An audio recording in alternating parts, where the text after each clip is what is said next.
Facebook এবং YouTube এবং টিকটকের মধ্যে ভাইরাল একজন আছে যার নাম হলো ওমর। তার কথাগুলো যুবকেরা ফলো করে এবং শেয়ারও দেয়, কপি লিঙ্ক করে করে ফর ইউর মধ্যে নিয়ে যায়, ভাইরাল করে দেয়। আমি গতকালকে তার একটা ভিডিও দেখলাম, তার মায়ের নামে সে কেমন এটা আমি জানি না, তবে এই ভিডিও দেখার পরে আমি দেখলাম যে মা পাগল ছেলেটা চোখের পানি ফেলাইয়া মায়ের জন্য কান্দে। নেপালের পাহাড়ের সামনে দাঁড়াইয়া বলতেছে, আমার মা দুনিয়ার মধ্যে আমার সবচেয়ে বড় আপন। আমার মায়ের বিরুদ্ধে কথা বললে আমি কোনো আইনও মানি না, কাউরে আমি চিনি না, কারণ মায়ের মতো আপন আমার দুনিয়ার মধ্যে কেউ হতে পারে না।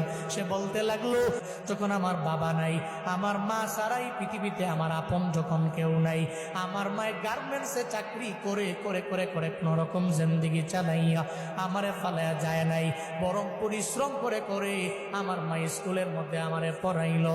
আজকে আমি অনেক মশহুর হয়ে গেলাম, প্রসিদ্ধ হয়ে গেলাম, সবাই আমারে চিনে, তবে আমি মায়েরে ভুলতে পারি না। নেপালের পাহাড়ের সামনে দাঁড়াইয়া বলতে লাগলো, মা জীবনে কোনোদিন আপনারে আই লাভ ইউ মা বলা হয় নাই, আমি আপনারে ভালোবাসি, আমি আপনারে পছন্দ করি, এটা বলা হয় নাই। ওমর নামক ওই ছেলেটা বলতে লাগলো, এরপরে আমার আপন আমার নানি, যদি জীবনে কোনোদিন একটা হেরিয়ার গাড়ি আমি কিনতে পারি, আমার মায়েরে ওঠামো, আমার নানিরে ওঠামো। যুবকেরা তোমরা অন্যান্য বিষয়গুলো টিকটক